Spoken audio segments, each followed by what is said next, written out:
जय जय सिया राम, हर हर महादेव।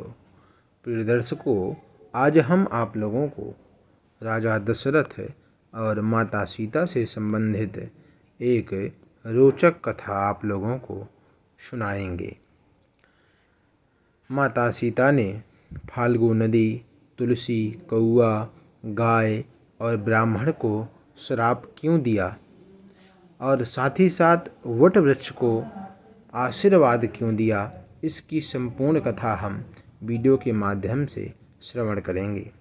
एक समय की बात है, वाल्मीकि रामायण में सीता माता द्वारा पिंडदान देकर राजा दशरथ की आत्मा को मोक्ष मिलने का संदर्भ आता है।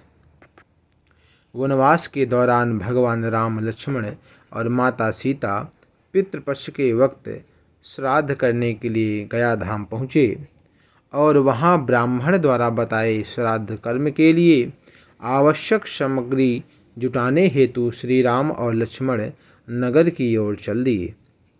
ब्राह्मण देव ने माता सीता से आग्रह किया कि पिंडदान का समय निकलता जा रहा है। यह सुनकर सीता जी की व्याकुलता बढ़ने लगी, क्योंकि राम लक्ष्मण अभी तक लौटे नहीं थे। इसी उपरांत दशरथ जी की आत्मा ने उन्हें आभास कराया कि पिंडदान का वक्त बीता जा रहा है। यह जानकर माता सीता असमंजस में पड़ गईं। तब माता सीता ने समय के महत्व को समझते हुए यह निर्णय लिया कि वह स्वयं अपने ससुर राजा दशरथ का पिंडदान करेगी। उन्होंने फल्गु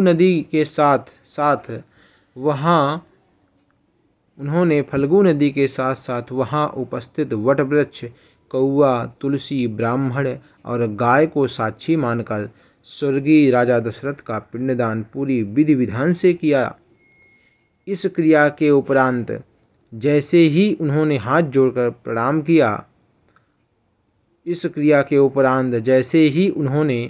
जोड़कर प्रार्थना की तो राजा दशरथ ने माता सीता का पिंडदान स्वीकार कर लिया। माता सीता को इस बात से बहुत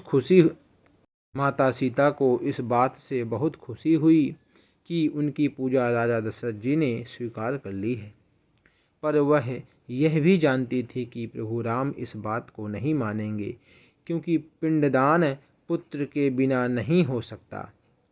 इसलिए वह असमंजस में पड़ी हुई थी। थोड़ी देर के बाद भगवान राम और लक्ष्मण सामग्री लेकर आ जाते हैं और पिंडदान के विषय में पूछा। तब माता सीता ने कहा कि समय निकल जाने के कारण मैंने स्वयं पिंडदान कर दिया है। प्रभु राम को इस बात का विश्वास नहीं हो रहा था कि बिना पुत्र और बिना सामग्री के पिंडदान कैसे संपन्न और स्वीकार हो सकता है। तब सीता जी ने कहा कि वहाँ उपस्थित फल्गु नदी, तुलसी, कौआ, गाय, वटवृक्ष और ब्राह्मण उनके द्वारा किए गए श्राद्ध कर्म की गवाही दे सकते हैं। भगवान राम ने जब इन सब से पिंड दान के किए जाने की बात सच है या नहीं यह पूछा, तब फल्गु नदी, गाय, कौआ, तुलसी, ब्राह्मण इन्होंने प्रभु राम का क्रोध देखकर झूठ बोल दिया कि माता सीता ने कोई पिंडदान नहीं किया। सिर्फ वटवृक्ष ने सत्य कहा कि माता सीता ने सबको साक्षी रखकर विधि पूर्वक राजा दशरथ जी का पिंडदान किया है। पांचों साक्षी द्वारा झूठ बोलने पर माता सीता ने क्रोधित होकर उन्हें आजीवन श्राप दे दिया। फल्गु नदी को श्राप दिया कि वह सिर्फ नाम की नदी रहेगी, उसमें पानी नहीं रहेगा। इसका कारण फल्गु नदी आज भी गया में सूखी है। गाय को श्राप दिया कि गाय पूजनीय होकर भी सिर्फ उसके पिछले हिस्से की पूजा की जाएगी और गाय को खाने के लिए दर दर भटकना पड़ेगा। आज भी हिंदू धर्म में गाय को सिर्फ पिछले हिस्से की पूजा की जाती है और पिछला हिस्सा पवित्र माना जाता है।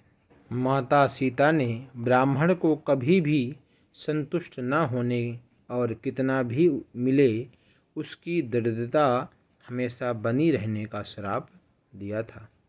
इसी कारण ब्राह्मण कभी दान दक्षिणा के बाद भी संतुष्ट नहीं होते हैं।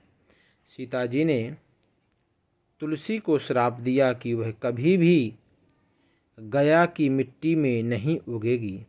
यह आज तक सत्य है कि गया की मिट्टी में तुलसी नहीं फलती, और कौवे को हमेशा लड़ झगड़ कर खाने का श्राप दिया था। अतः कौवा आज भी खाना अकेले नहीं खाता है, लड़ झगड़ कर ही आपस में खाते हैं। सीता माता द्वारा दिए गए इन श्रापों का प्रभाव आज भी इन पांचों में देखा जा सकता है। जहाँ इन पांचों को श्राप मिला, वहीं सच बोलने पर माता सीता ने वट वृक्ष को आशीर्वाद दिया कि उसे लंबी आयु प्राप्त होगी और वह दूसरों को छाया प्रदान करेगा, तथा पतिव्रता स्त्री उनका स्मरण करके अपने पति के दीर्घायु की कामना करेंगी, सौभाग्य की प्राप्ति करेंगी। प्रिय दर्शकों, इस प्रकार से यह माता सीता और दशरथ जी के मोक्ष की कथा संपूर्ण होती है। हम आशा करते हैं कि आप लोगों को यह कथा प्रिय लगी होगी। यदि आपको यह कथा अच्छी लगी है तो हमारे चैनल को लाइक शेयर सब्सक्राइब अवश्य करें। धन्यवाद। जय जय सिया राम। हर हर महादेव।